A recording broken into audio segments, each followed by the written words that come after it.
noite, meu nome é Matheus Falivene, sou professor de Direito Penal de vocês e hoje nós vamos conversar sobre o crime de denunciação caluniosa previsto no artigo 339 do Código Penal.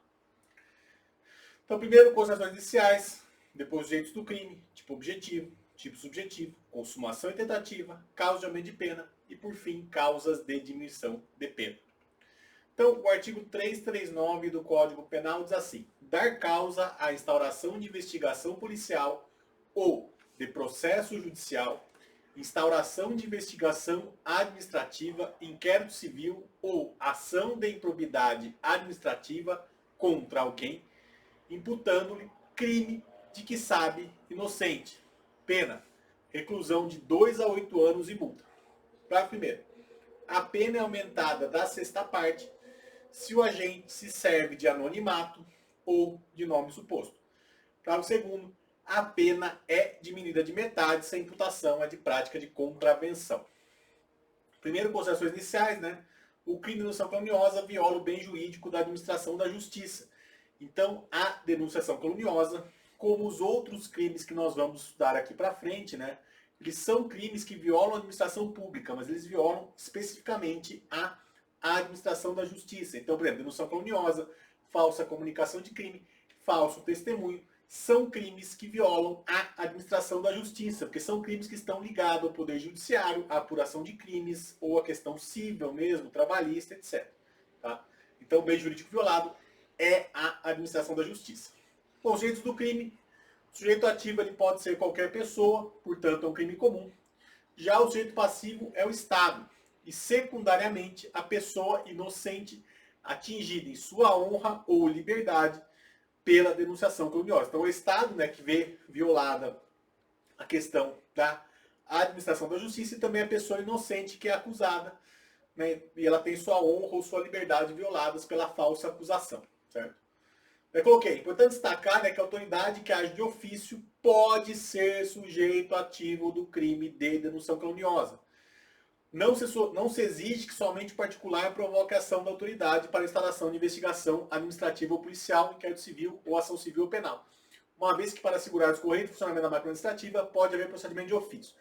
Assim, o delegado ou promotor, né, que sabendo inocente alguém, instala contra inquérito policial, promotor que com igual ideia determina a instalação de inquérito civil, bem como o juiz que, tendo notícia de que determinada pessoa é inocente, ainda assim requisita a instalação de inquérito policial, podem responder por denunciação caluniosa. Então, tanto o delegado, o promotor, o juiz, atuando de ofício, né, na sua função pública, eles podem também ser sujeitos ativos do crime de denunciação caluniosa. Lógico que na prática isso é muito difícil de ver, mas em tese podem. Tá? Existem também crimes parecidos previstos na lei de abuso de autoridade, na nova lei de abuso de autoridade, que é importante a leitura. Tá? Bom, tipo objetivo: o verbo nuclear é dar causa, que significa dar motivo, fazer nascer algo, fazer instaurar. Então, dar causa é você ter como resultado, né? ter como uma relação de causa e efeito. Né? A sua conduta ela gera um efeito que é a instalação do inquérito, da ação civil, etc. Além disso, a conduta deve dar causa a, primeiro, a instalação de investigação policial, que necessita ser um inquérito policial. Pode ser também outras formas de investigação, tá? Que é o procedimento administrativo de persecução penal do Estado destinado à formação da convicção do órgão acusatório, instruindo a peça inaugural da ação penal. Tá? Então tem que ser um inquérito ou um procedimento investigatório criminal, um PIC, né? Ou um inquérito penal, tem que ser um procedimento formal. Por quê? Não se pode considerar os meros atos investigatórios isolados, conduzidos pela autoridade policial ou seus agentes, proporcionados pelo simples registro da ocorrência. Tá? Então tem que ser de fato a instalação de um procedimento formal. Não pode ser o mero BO, o mero registro da ocorrência não configura o crime. Tá? Depois, procedimento judicial, né, que envolve somente as ações penais. Tá? Sem interesse público, mas também as ações civis públicas. Tá? Então, processo judicial de ação penal, ação civil pública, investigação administrativa, que são as sindicâncias dos processos administrativos de toda a ordem, o inquérito civil, que é o procedimento administrativo presidido pelo MP, com finalidade de colher provas para eventual propositura de ação civil pública, ou a ação de improbidade administrativa, que é uma espécie de ação civil pública, né, ajuizada para apurar atos de improbidade administrativa previstos na Lei 8429 de 92. Além disso, né, a imputação tem que ser feita contra alguém, contra pessoa ou pessoas determinadas, tá? Que significa que devem ser pessoas determinadas passíveis de identificação clara. Não pode ser uma pessoa ou pessoas desconhecidas. Tem que ser, eu tenho que poder identificar essa pessoa ou essas pessoas, tá? Pode ser mais de uma. Mas tem que ser possível identificar quem é. Por quê? Você imputa contra alguém. Porque senão você vai ter uma mera falsa comunicação de crime, tá? No mais, deve-se imputar um crime de que sabe inocente. Aqui é a questão do dolo, né? Coloquei. Admite-se a provocação direta ou indireta sendo dispensável sua formalidade. Né? A mera sindicância não pode se equiparar à investigação policial.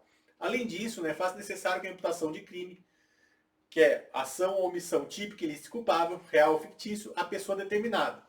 Além disso, é preciso que o sujeito ativo saiba da inocência do acusado, seja em virtude da prática do crime por outra pessoa, seja pela inocorrência do crime imputado. Ele tem que saber que aquela pessoa não é o autor do crime ou que aquele crime não aconteceu e mesmo assim acusado. Tá, e após a instalação da investigação ou início da ação penal contra o sujeito passivo, a propositura da ação penal pelo crime de ação caluniosa fica condicionada ao arquivamento do inquérito policial ou à absolvição do imputado. Tá? Então, quer dizer, primeiro você tem que arquivar o inquérito policial ou o imputado ser absolvido para que você possa ter a acusação por denunciação caluniosa. Tá? Isso é importante. Coloquei a posição no sentido de qualquer tipo de investigação desencada a partir de notícia falsa, independentemente do inquérito instaurado, serve para configurar o crime de indução caluniosa, tá? Como a Nelson Gria, o Rui Stocco e o Jorge Assaf Maluli seguem essa posição, tá? Então, falando que bastaria a mera investigação preliminar, não seria necessário o inquérito, mas essa posição é bastante discutível. Daí, torna-se imprescindível para que se julgue corretamente a crime de indução caluniosa, como eu já disse, o término da investigação instaurada para apurar a infração penal imputada, bem como uma ação civil ou penal, cuja finalidade é a mesma, sob pena de injustiças flagrantes. Né? Dessa forma, recomenda Nelson Gria que a decisão final do processo contra o denunciante deve aguardar o prévio reconhecimento judicial da inocência do denunciado para se evitar uma injustiça, porque pode ser que o fato seja verdadeiro. Tá? E além disso, tá, quer dizer, nem sempre quando absolve quer dizer que tem denúncia caluniosa, tá? Isso é importante, tá? O elemento do tipo alguém, continuando, né, demonstra nitidamente tratar-se de pessoa certa, não se podendo o crime ao iniciar para a autoridade policial, ou indicar, na verdade, para a autoridade policial, apenas a materialidade do crime e as várias possibilidades de suspeitos. Se eu não acuso diretamente, só indico suspeitos, não configura o crime. Tá? Eu tenho que acusar diretamente, não a mera indicação de talvez quem possa ser, não configura o crime, porque daí incumbe a polícia investigar. Tá? Se eu tenho alguns suspeitos, mas não sei se de fato são ou não, eu não vou ter o dolo para cometer o crime.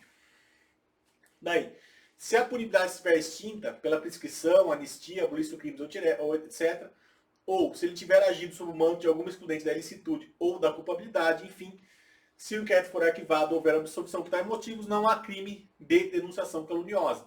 E tal se dá porque havia possibilidade concreta de ação da autoridade policial ou judiciária, justamente pela existência de fato típico, né, havendo o autor sujeito, estando o autor sujeito à investigação ou processo, embora seja ilícito, culpável e punível. Tá? Embora não seja, na verdade, né, ilícito, culpável e punível.